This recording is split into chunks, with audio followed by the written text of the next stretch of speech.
So these are both live now. Cool. Alright, I'll start us off. Hey everyone, welcome to season 2 of Both Sides Now. For our first episode, we have Christopher Luxon with us. So thank you very much. Great to be with you guys. I've been looking forward to this all week. So thanks for having me on. So we're going to start the episode with how we start all episodes, which is what political ideology or philosophy would you say that you identify with? Well, look, I mean, I think I've come through from my own background with my family and how mum and dad raised us and stuff to be just very much around connected to values. And the values for me are personal responsibility, it's about family, it's about realising potential, those sorts of things. So I don't think of myself in a spectrum sense. I guess think of myself as a pretty centrist sort of person who's just much more interested in sort of getting pragmatic solutions to problems. And one of the things I observe in government, frankly, over my 2.5 years of being in politics is there's a lot of solutions and ideology that often goes around roaming around to attach to a problem, and actually there's very poor problem definition. And once you get clear problem definition, then you've got practical policies to deal with it. So yeah, I sort of describe myself as a very pragmatic, problem solution kind of guy. That's what I've done all my life, and that's why I wanted to come to politics in New Zealand. Would you call yourself a capitalist? Yes, I would. Yeah, I think it's actually served New Zealand, and I think it's served the world well in terms of lifting lots of people, billions of people, frankly, out of poverty over the last 40, 50 years. And so I'm sure it's got some failings and it's got some challenges with it, but it's the best system by far, that I've seen. I spent a bit of time in the late 90s, mid 90s actually, and actually early 2000s even, in Eastern Europe, and you saw the devastation that socialism caused, and I think this is a great system. Was National always the party you were going to join? Did you consider anyone else? No, it was always my party, and it was just the fact that there was massive values alignment with the National Party about what it stood for, and they were more aligned with my personal values, and so for me there was no question. Have you ever voted for another party? No, I don't think so. No, I think right from my very first elections onwards, it's always been with National, yeah. So John Key's reason for being in politics was because he was ambitious for New Zealand, and Jacinda Ardern's was because she wanted to solve child poverty. What's your sort of main driver for being in politics? Well, I just really want New Zealand to realise its potential, do you know what I mean? And it's a phenomenal country. We have a fantastic country, and I get people are frustrated and angry at the moment and partly worried.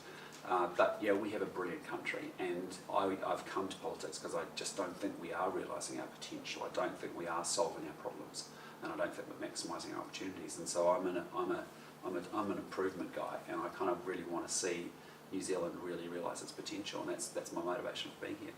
So I guess on that point of New Zealand realising its potential, Dad and I are both in our young 20s, and we know countless people that are heading overseas because they don't feel like they can get ahead in New Zealand. Yeah. What would you say to young people who are kind of struggling with how New Zealand's going at the moment? Yeah, look, I get it, and New Zealand has been in these places before, and really my job as Prime Minister will be to make sure that actually we build a society of opportunity where young people like you can say, look, if I work hard, I can get ahead. Actually, this is the place I want to raise a family, this is the place I want to make a contribution to the community. And a lot of that gets you back to the basics of the program, which is if we can't, we need to get an economic engine in place. We need to get to rebuild our economy so that we actually lift wages and salaries. We need to be able to make sure we actually do feel safe in our own homes, in our own communities, in our own businesses. We need to make sure that we do deliver better health and education for people. And so that's where working in the real problem areas or the real opportunity areas is really what is going to create a better country. That actually you look at it and say, yep, like all New Zealanders, and I was overseas for 16 years, there were opportunities working in larger organisations, but I always wanted to come home, and I just don't want young people leaving here feeling like it's not a place where they can get ahead. And so my job and the job of my government is to build a proposition that is compelling that you want to stay here. So we're going to change tack slightly now. So obviously a big part of our podcast is about polarisation, and we're all quite worried about the increasing American style of polarisation that's growing in New Zealand.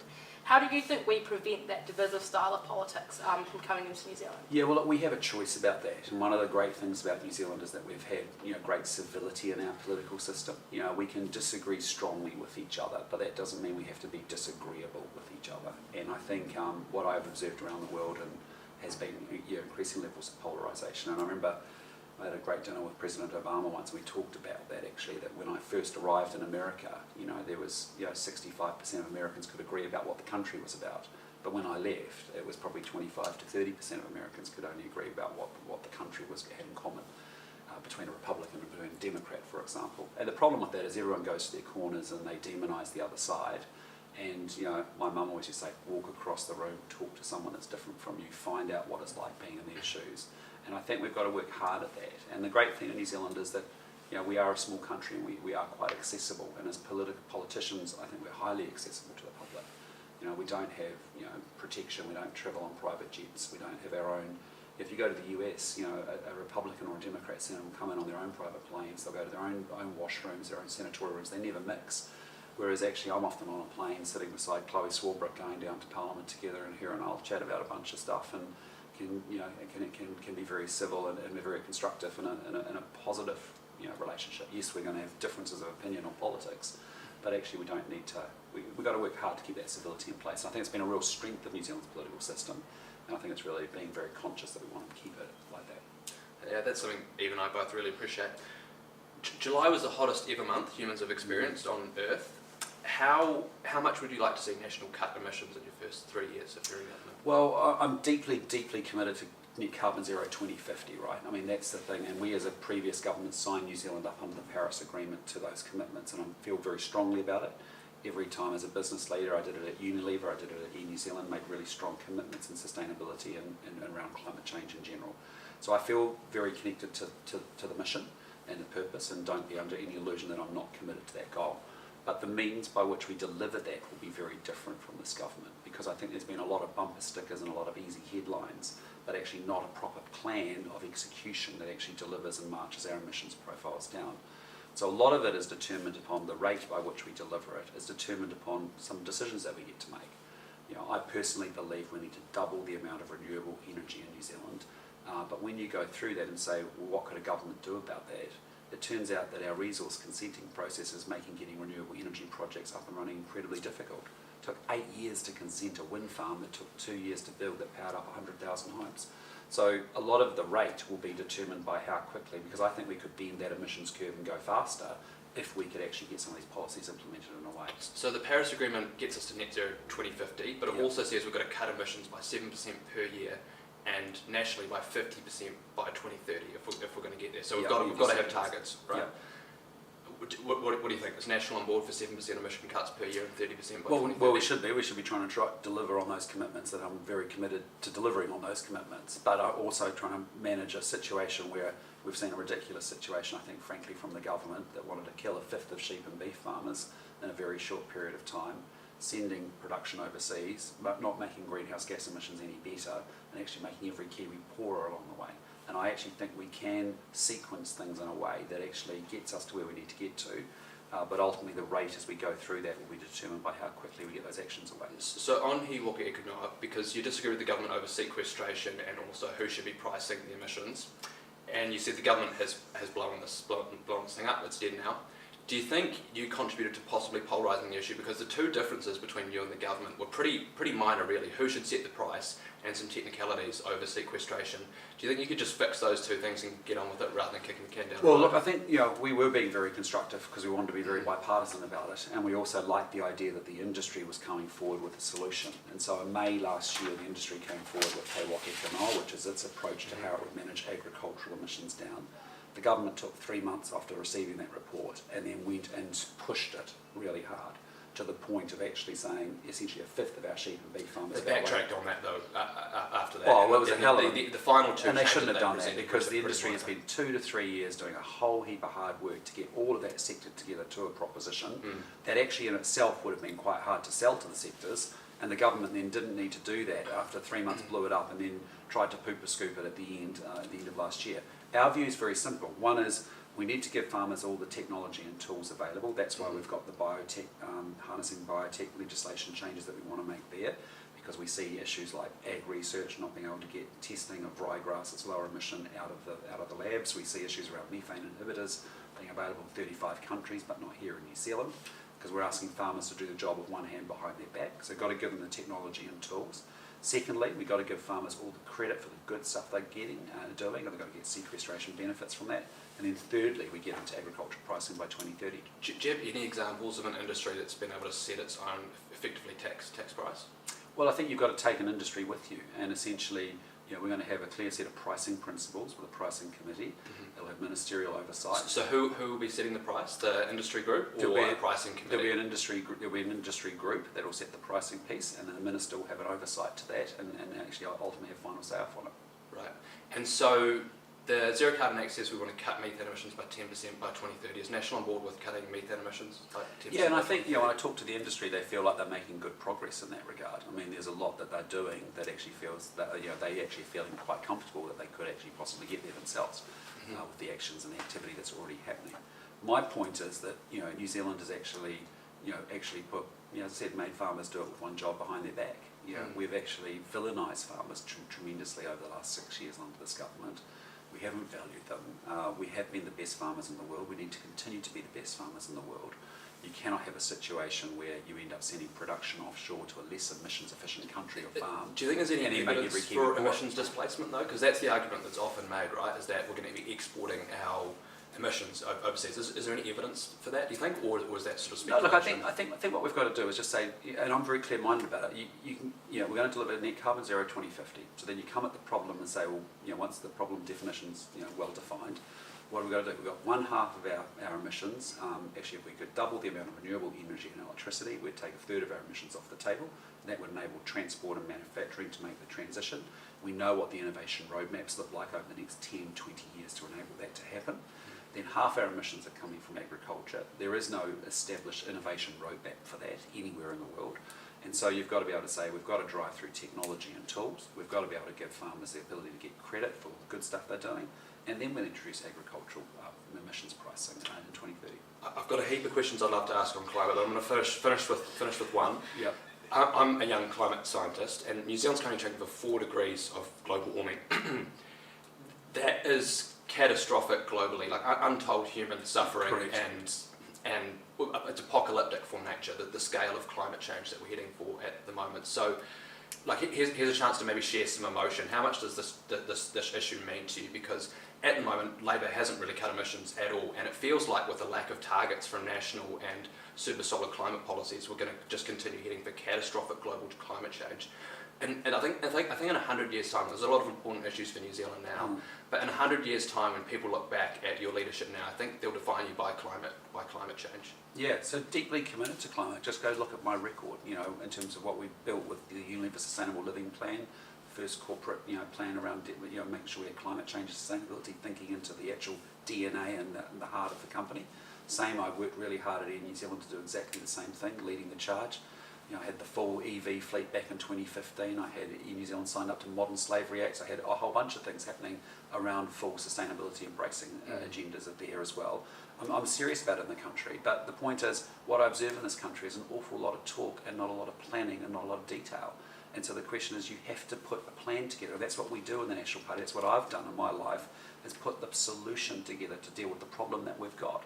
And so, as I said to you, you can talk about climate change all you like, but at the end of the day, this government has said it's 8 years to consent a wind farm that takes 2 years to build that powers up 100,000 homes. That's a very simple challenge. So the question is, what can I do in government? Well, what I can do is say it's going to be 1 year to mandate to actually resource consent a renewable energy project. But a lot more than just the wind farms. No, I fully agree, but it's an example, it's illustration, because otherwise we're having these lovely conversations with each other that go on for years and nothing is happening. Nothing is happening. I completely agree. Nothing's happening. That is utterly unacceptable, right? Yeah. So either you're serious about solving climate change, or you want to keep talking about it, or you do something about it. So what would, at 2030, a failure look like for national? Let's say you're the government that takes us through the next 6 years of crucial global of time to. I want to start to see a real transition on around in terms of the number of emissions reduction. Now, if we didn't hit 50%, would 10%, 20% be a failure for national? Well, I mean, we've got to get on the pathway to 2050. So it's just a matter of maths, and it's a matter of actual implementable decisions and actions that are taking place. 2050 is important, but 2030 is more important, right? 2050 is the commitment that I'm deadly serious about delivering and making sure we deliver upon, right? So that's the one we've signed up for. That's the one we've committed. Yes, there's lots of gateways along the way. I get that. But at the end of the day, 2050 is the one that I have to nail and actually deliver, right? So the question for me is, there's no reason why I can't come into government and say it is 1 year to consent renewable energy projects. That would help. It's a third of our emissions off the whole of the country by making that transition alone. And instead, what have we got? We've got a government saying it's going to build Lake Onslow for $16 billion of taxpayer money and instead we've got an industry that says it wants to invest $25 billion in renewable energy projects, and it's not doing it today because it's got an externality in the market of the government saying it wants to be an interventionist and actually do Lake Onslow instead. So they're holding off on the sidelines, not investing when they're ready to go, and they're great projects to invest in. So I'm trying to give you, I know we're in the detail, but the detail is important, because otherwise all we're doing in New Zealand, I'm over it, we do so much talking about stuff and we get very little done. And it's time to move into action mode, because we need to turn the country around and we've got to get stuff sorted. So I guess this kind of leads onto the climate change point, but at the moment the feel of the country is, and very much amongst people I talk to, is they're concerned about cost of living, is kind of the main thing. They're concerned about the economy and crime. How do you sort of balance that with the fact that you do have to sort of longer term issues like climate change? Like, how do you deal with what people need now, so that's what they need? Well, in the without future? doubt, the major problem is that New Zealanders are feeling massive amounts of economic pain. So to give you a feel for it, if you look at the the numbers that I see in terms of equities that are what people are caring about, cost of living 55% type issue for New Zealanders. Then you come down to the economy, broader economy. Then you come into crime, 12-15% type issue. Climate, environment, anywhere from 7 to 10. So and I'm not belittling it, but I'm just trying to give you a sense of the reality for people out there today, because we can all sit here privileged and be able to have a lovely conversation about climate change, but someone's trying to work out how they buy food and count down today. So I've talked to parents who are skipping meals because they can't buy food. I've talked to families that have got good jobs and average incomes that are in food banks like they've never been before. I've sat in budgeting sessions with people about to lose their homes because they can't make the mortgage payments, and almost 500,000 Kiwis are behind on their debt. So that is the reality, because yes, we can have lovely conversations about climate change, and I'm not meaning to belittle them. I'm not denoting that. But what I'm saying to you right here, right now, we've had such a huge amount of economic mismanagement that has caused so much pain and suffering to people. And if you care about people, if you love people, you actually run the economy well, because actually that's how we deliver better public services. That's how we get better infrastructure. That's how we get to help improve people's well-being. You're absolutely right. There's a massive need to respond to the urgent needs of today. But do you think a lot of the time government does put the needs of today ahead of future generations on policy across the board? But I don't think it has to be mutually exclusive, right? I know there's a big debate about growth and climate and sustainability, but I honestly think you actually need to build out an economy that is sustainable. I think those two things can work together. So do you think it's an and, not an or. So to some extent, though, we've got limited resources and we've got to allocate them between future generations. Sure, but what I'm not going to do is make every single New Zealander poorer by actually sending farming offshore to where it doesn't make greenhouse global gas emissions go down, and it makes every single New Zealander poorer in this country at a time when we are the only country, the only one in the whole of the Asia Pacific region in a recession. We don't have that luxury. So as Prime Minister, do you think it's your job to put in place the policies that people want, the policies of your party, or the policies that people actually need? Because obviously with the state of our economy, there are going to be some pretty tough decisions that are going to potentially make things a little bit worse before they get better. It's the policies that the country needs to solve the problems that it's got and to maximise the opportunities that it has. So there's a heap in the climate space, for example, where we can be modelling it out for the world. I mean, I was just come from a conversation with iwi leaders this morning. We were just talking about exactly that point, about projects and investment that's possible, that actually we could be doing a lot of leadership around climate change. But also it's got to have an economic benefit. We can actually, where actually people are getting wealthier, there's more prosperity. People can do, we look at other countries that are often 5 million people and are much wealthier than us, and we say, well, we'd love their standard of healthcare, we'd love their standard of education, we'd love their standard of environmental records, but they can do that because they've got a good economic foundation in place. What sort of, in your first, a few months as Prime Minister, what do you sort of view the first things that you put in place to help grow that economy? Like, what do you sort of think you can do? Well, I mean, I think, we have to grow the economy, and really it comes down to 5 things. It's 1, you've got to make sure we've got a world-class education system. 2, we have to have modern, reliable infrastructure. 3, we've got to invest a lot more in science, technology and innovation, but you can only really do that if you've got skilled workers and a good education system. You've got to free business people up so that young people actually want to take a chance and take a risk on establishing and starting up a business. And we have to have much stronger international connections to the world in terms of attracting investment, but also having markets that we can sell our products to. And we've done a very poor job of that, as you've seen through the COVID period. Australia, Britain, EU, Canada have all done early harvest free trade agreements with India. You'd be lucky if New Zealand's even picked up the phone to talk to anyone in India, because we've been so insular so inward looking and so negative, and not thinking about a growth mindset of actually how we grow this country. On economic growth, in Economics 101, you're taught that economics is how you allocate scarce resources more efficiently, right? So the goal of economics is how we can do things more efficiently, not grow the total size of the economy. Do you think we've got it wrong that we talk so much about economic growth and less about efficiency, to the point now where we've grown to double our carrying capacity, right? New Zealand's consuming 2 times the resources available for a person. Well, the problem New Zealand has had economically is we've had what we call a productivity disease for the last 30 years, that we actually haven't been able to lift our wages and salaries, and as a result we've actually just had to work a lot harder as a result to cover our costs. And so what we really want to do is, New Zealand is already working harder, so it's not about working harder, but it is actually about working smarter. You know, I look at a country like Ireland, it was 75% as wealthy as New Zealand. Today it's twice as wealthy as New Zealand. Has 5 million people, agricultural background, a country we think is very similar to us. But imagine if we were twice as wealthy, what that means in terms of the number of GPs, nurses, support that you give for teachers in classrooms, all of those things that flow from that. So, you know, really what we've got to deal with is productivity. And when you say how do you become more productive, and it's an economic word, not productive in the sense of just work harder, it gets you back to those 5 things: education, infrastructure, technology. Just on the point of growth, though, do you think we've possibly got it wrong being so focused on economic growth, like GDP growth? Do you think it's a good measure for how New Zealand's tracking? Well, it's a very important measure, because when you're trying to pay your mortgage... Is it the main one? Well, it's got to be one. It actually is one that makes sure that people actually have the prosperity that they need to be able to navigate life. And, you know, it's a pretty rich argument to go off. It's some, you know, middle-class folk and universities can discuss this all day long, but actually out there, life's really real for people. And when you're about to lose your job because the economy hasn't been well maintained, when you can't afford your house because your mortgage rate's gone up from 2.5 to 6.5, you've got to find $750.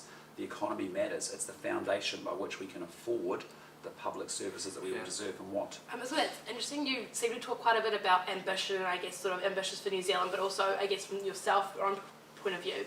How do you feel when people criticise you for your success, the success that you had, the number of houses that you own? How does that kind of resonate with you? Well, look, I mean, it's the reality is I'm a kid who had a really regular Kiwi upbringing. You know, my parents left school at 15 and 16. They had me young. I'm the oldest of 3 boys. I'm the first person in, I don't know, 1,000 years ever to go to university in my family. That's just not something that would have been, that people would have thought in the history of our family over generations would have been possible. And I did well in the world, and I was set up well by an education system in New Zealand and a university that made me competitive with the Australians and the Brits and the Americans, and I learnt a lot, and I took the opportunities that I had, and I worked really hard. And so, yep, I can't, I've done well in life, but I've chosen to come into politics because actually I want that for every Kiwi kid. I want every Kiwi kid to be able to realise their version of their Kiwi dream, whatever that may be. And so my job in government and as Prime Minister is to create the conditions. It's not to do it for them, it's to make sure that they've got an ability that if they want to work hard in the best country on earth, that they can get ahead. And at the moment, that's challenging, and that's why I think on our side of politics, what I keep saying is we don't believe in an equality of outcome. We do not believe in that. That is socialism. That failed as a system. And honestly, go back and look at history, and look at political history, look at economic history, and you'll understand that. But we do have to work harder on those rungs of social mobility, like education, like health, and that's why I'll spend more every year on them. So do you think it's realistic that all Kiwis can have I guess in an ideal world where they own their own home, they're earning a reasonable income, can afford to raise their children? Do you think that dream is realistic? It has to be what we have to create, and that's what I think we've lost connection with, and that's why I hear from young people, look, I just don't think this is a place where if you've got a bit of ambition and you want to work hard, it's the kind of a place you want to be anymore. Well, that's a terrible state of affairs. We want to build this into a place where we have ambitious people and aspirational people wanting to do great things. All good. New line of questioning, and I'm not going to take this to capital gains tax, so don't worry. Do you believe in a progressive tax system? Yes or no? Yes. Do you acknowledge that for a decent chunk of of upper class New Zealand, that our tax system is effectively regressive at the moment? No, I disagree. I think Treasury said we've got a progressive and a fair tax system. Overall it is, but for some individuals, some of New Zealand's wealthiest individuals, it's regressive, right? No, I think what's really unfair is that actually working New Zealanders, low and middle income New Zealanders, are not getting tax breaks. And not getting tax breaks. That's the unfairness in the system. I'd agree with that, but if someone has an effective lower marginal tax rate than someone else, and they're much wealthier. Isn't that unfair, fundamentally? Well, look, I just say to you, I don't buy the work of David Parker, and the reason's pretty simple, because it's unrealised gains on paper profits, and that's not the way you do any taxation system for anywhere in the world. In an ideal world, how would you, I guess, because you get that opportunity, how would you run a tax system if Well, the first thing is I start from a different starting point, which is actually we don't have a tax problem in New Zealand, we have a spending problem in New Zealand. This is a government that is spending $1 billion extra every week, $1,000 million every 7 days extra from when it started. It's a government that's increased government spending by 80%. It's also hired 14,000 more bureaucrats, and honestly, we have nothing to show for it. Health has gone backwards, education's falling apart, crime's up through the roof, our economy's going backwards fast, and it's a unique and special skill set from this government, to be honest, to be able to have more money, more people, and actually deliver worse outcomes. I mean, if that is not acceptable in any other part of the world. David Seymour's said 14,000 extra bureaucrats. We agree that's too many. David Seymour said he's going to cut a hell of a lot of them. How many are you going to cut? We'll talk about that as we talk about our fiscal plan going forward. But what I'm saying is very clearly, I'm interested in outcomes. And the problem in government is it's unique. It seems to focus on how much spending you do is what measures success, rather than outcomes. So, not sure how many jobs are going to be cut in the public sector. How much will you cut spending on consultancy? Well, there's almost $2 billion extra being spent on consultants, and what we've said already, we're going to cut 400 million of it, and we're going to give it back to 130,000 families that have early child care costs, and they'll get up to 3,900 a year. We're going to return the money out of consultant spending back to people, because it's actually their money.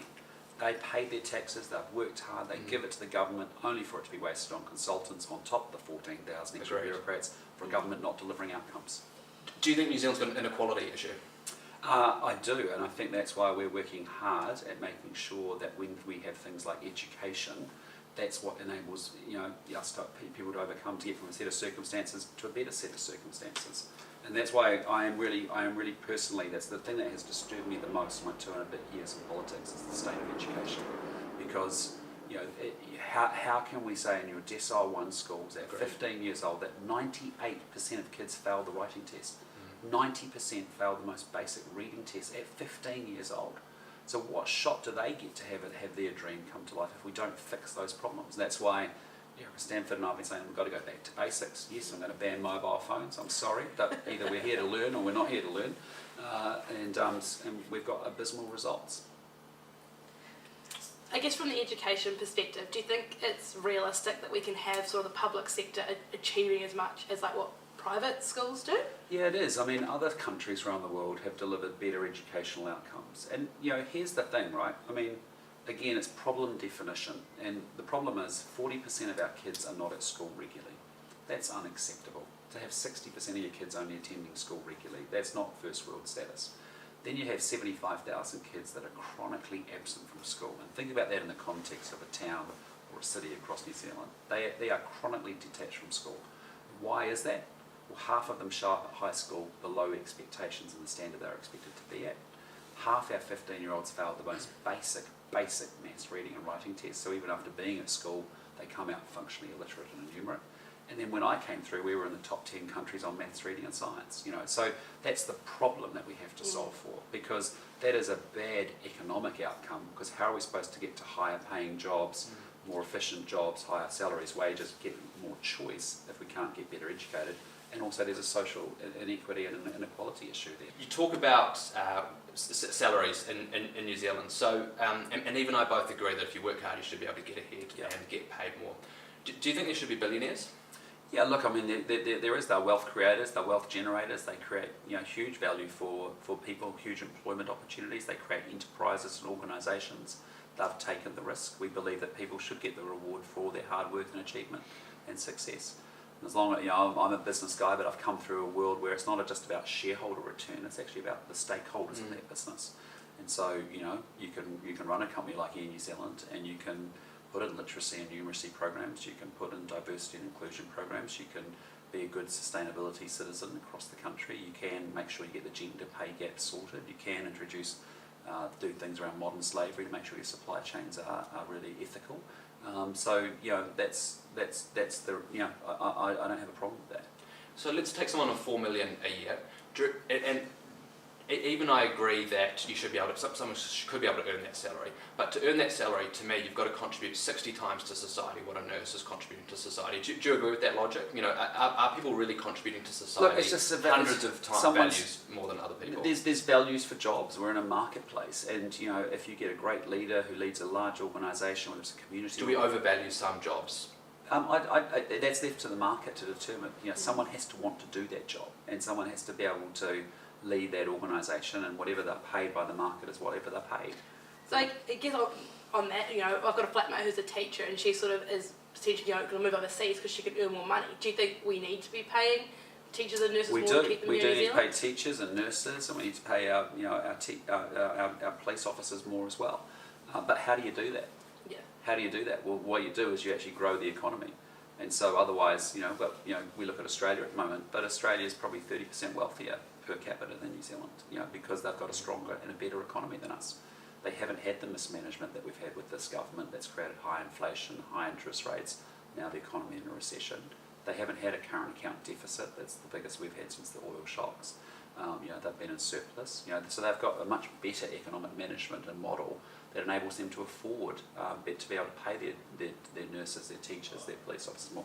I really want to do that. I think they do deserve more pay and more money. I absolutely agree with that. And we'll certainly look to keep doing that. But how do we do it? We've actually got to get. That's why I say the economy is not just about dollars and cents and economics. It's actually about what enables you to actually be able to pay and deliver the public services we all want. And we may wish to have a different level of service and wish to pay people a lot more in those public services. You can't do it unless you actually get an economy that makes that happen. So you've talked quite a lot about how, I guess, how poor New Zealand's doing, which I think I don't disagree with you at all. Are you concerned about how much worse it could be when you get in there and see what the state of the government's books are? Well, I think it will be worse. I mean, we're already seeing it. The government essentially, signed up for the teacher pay, which we fully support. But the way they funded it was by raiding next year's budget. Half of it, $400 million, comes out of next year's budget. At a time when they've actually increased government spending by 80%. There's a lot of dumb and wasteful and stupid amounts of money being spent on things that are not having an impact. A lot of bureaucracy in the system, and that money is taxpayers' money, and it should be making sure that every dollar is working hard and getting a return that's actually advancing the case of New Zealanders. And so, that's an example where I think we know that there's poor economic management that's happened, and I suspect, as we're seeing already from the budget, we saw an announcement around the Crown accounts. We'll get to pre-FU, and I suspect we'll get to the other side of the election, and we'll find that there's big holes everywhere. So, do you think? I guess obvious question, but do you think you're up for the job? Yeah, absolutely. I mean, look, I don't mean to depress you all, but, I am a person who's done a lot of turnarounds, and the first thing you've got to do is really get a grip on the reality of the situation. And so actually talking about the problem and having very good problem definition, and then saying, okay, well, right, we can sort it out. We've got the smartest people on planet Earth here in New Zealand. We're in the right part of the world. We've got so many natural advantages and things going for us. We should be doing well. We've got a liberal democracy. We've got everything that you should say in the next 50 years New Zealand should do exceptionally well. But yeah, we've got some big things to face up to. And yes, we're going to have some hard and tough choices given the circumstances that we've got. But actually, we can work our way through it. We've been through this before in our history of this country. And if we stick together and we talk about why and how we make those decisions, I think we can do it. Do you think you're put in, if you're elected to Parliament, you'd be put there to implement the policies that you and National believe in, or to do what the people want to do? Really, it's about making sure we do the policies that are right and the plans that are right that solve the problems that New Zealanders are experiencing. So, we are going to go back to basics on education, because that's actually how we lift our educational achievement and how we get higher wages. So you'll make politically unpopular decisions? Yes, we may have to make those in order to actually make sure we solve the problems. We all wish it could be different, but just saying it's so doesn't make it so, right? And that's my issue with Chris Hipkins and Jacinda Ardern has been, they've often tried to just say it's like this, and actually the reality is very, very different for people on the ground. Our crime situation has not got better, as Chris Hipkins has said, over the last year. It's got worse. It's got worse, and we know why it's got worse. It's because they've been soft on crime. They've had one goal only, reducing the prison population. Yep, I want to reduce prisoners in prison as well, but we'll do that off the back of falling crime, not actually rising crime, which is what's been happening.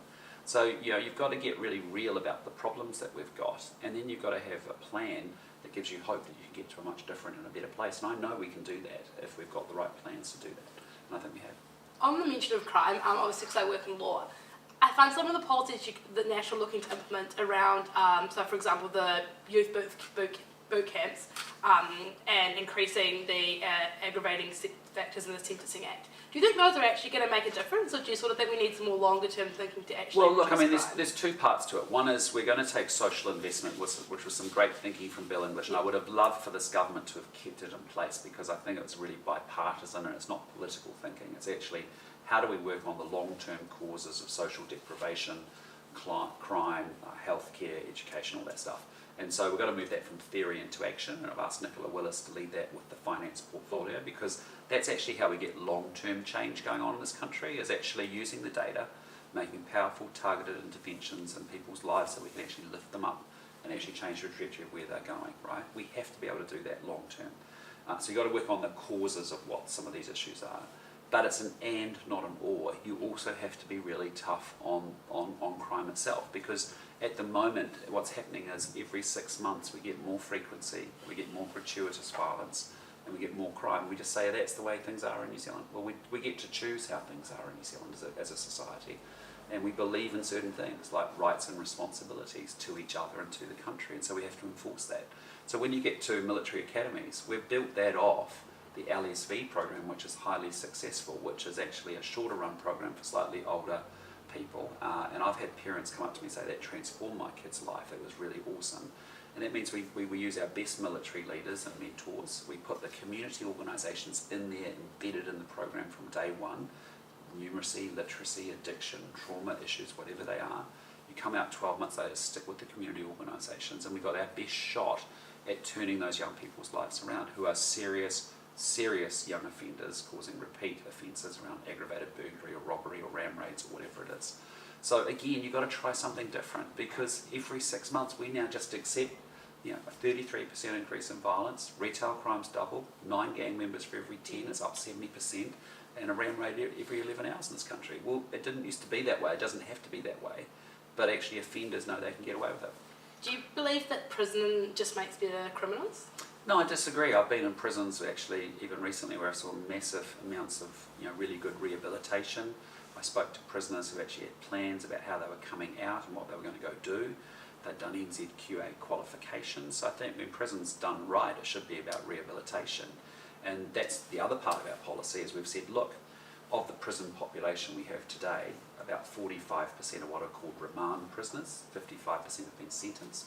The remand are actually deemed to be a public safety risk, and as a result they're sent to prison, but they haven't been sentenced. We want to be able to make every rehabilitation program available to every prisoner from day one, because we can't have people on remand waiting to be sentenced, and then it takes off their sentence, and then they leave, and they're not actually rehabilitated. Yeah. So, we want to make sure we're doing the rehabilitation job well as well. You're a keen fisherman. We've got that in common. There were some announcements this week. I'm keen, but I'm not very good. Right. No, you'll be much better. I'm There's sure. there was some announcements this week on the Gulf from the government. It's catastrophic out there, right? Like, I don't know how much time you spent in the Gulf, but it's abysmal. It's just an ecosystem that's completely collapsed now. Would you like to see us protect 30% of the marine protected area, which is what the UN has said we should do? I mean, I'm not sure about the number, to be honest, but what I am very up for is actually making sure we do protect the Gulf. I think it's not a political issue. I actually think it's a Kiwi issue that all of us are united around. I just don't know whether just a blanket 30% without understanding the implications on all their stakeholders. And so a lot of it, as I said, is in the detail.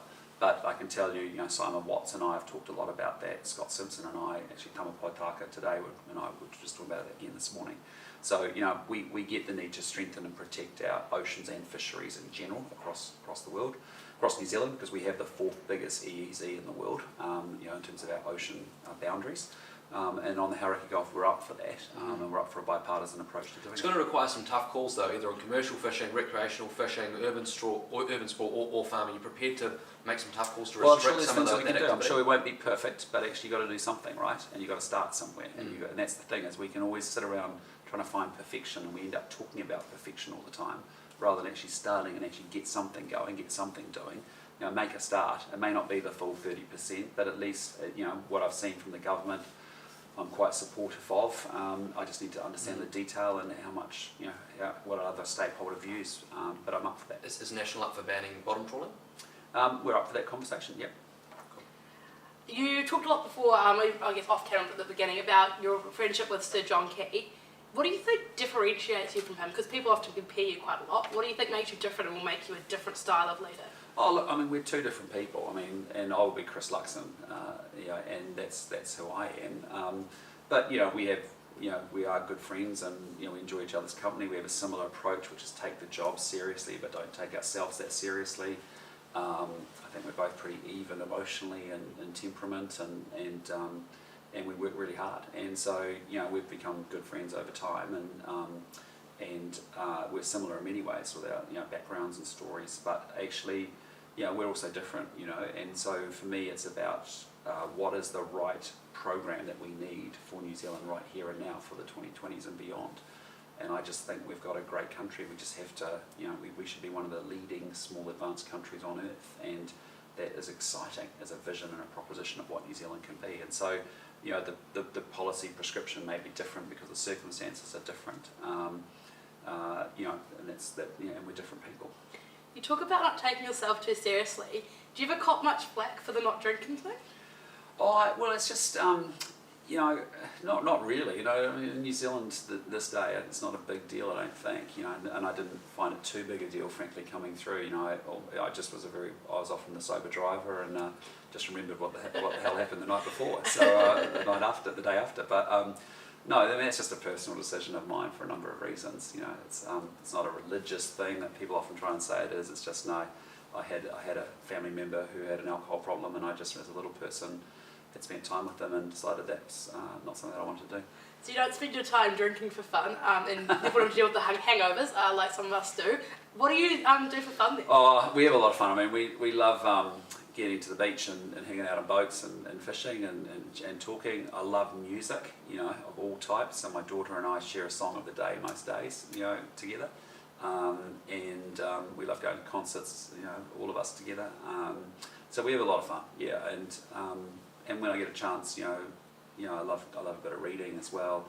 But a lot of it for me is just having a really good circle of friends that actually don't necessarily care about what it's my job, it's just what I do. But actually, you've got a relationship with them, you're doing life with them.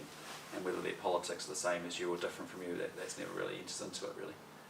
Have you got an equal amount of friends on the left and right, do you think? Yeah, I probably do actually. Yeah, because it hasn't been a criteria for being friends. It's really about, it's actually about, and I've got some friends I know who are completely on the different side of politics, but actually we care about each other as people first and foremost, and we do life together that way. Hey, one more question, then we're going to finish with a quick speed round. Young people, what are you going to do to increase youth voter engagement? And I think a lot of people below the age of 18 are pretty worried about the state of New Zealand as well, particularly climate change. What would you do to reach out to that demographic as well, who can't vote, and as I understand, you're not for that 16 to 18? Yeah, you've just got to draw a line somewhere, and every country wrestles with this, right? And it could be 16, it could be 18, it could be 20. The bottom line is, by and large, on so could balance, it be 16 under national? No. On balance, I think 18 is about the right number. For us, for a number of reasons, it kind of works for us, right? But I get it. There's lots of conversation about whether it should be 16 or even older for some cases and other arguments. But a country has to pick a number, and I think 18 is about right for the reasons that I think on balance it's probably the best age. But having said all of that, what my encouragement to young people would be get involved. I've only come into politics 2 and a bit years ago as well. But I think, if you don't like the system, don't just criticise it and sort of get angry about it. Step up, get involved in any political party that you feel passionate about, that identifies with your values, and get involved, and start volunteering, taking on official positions. Is there anything you guys can do though to engage? You've got a stellar social media team here. Well, we've been doing really awesome with young people. In fact, we're doing really great with young people over the last 18 months, and we're doing better than Labor, frankly. And that's because young people are actually saying, I work incredibly hard, I've done everything that I'm supposed to do, I've gone off and studied, I'm working hard on my job, I still can't get a house, and actually economic management has become really front and centre for young people. And so that's why they've turned back to the National Party as a result. So, we've got to keep engaging young people, because actually, I feel really optimistic about the state of, leadership coming in the generations after me. I think our young people are altruistic, they care, they're engaged, they collaborate well together, they're smart, and I think the world's going to be in fine hands. But I just want to encourage them, don't give up on the system. You know, your job is to get off the sidelines and get involved and shape and change the system to how you want it to be. And so get involved, irrespective of which political party you want to support. Definitely a line there. Yeah, completely. Cool, Chris Luxon, thanks so much for your time. Really Yeah, appreciate awesome. it. Thanks so much, guys. It was really good. Thank you. Enjoyed it. Well done. Cool.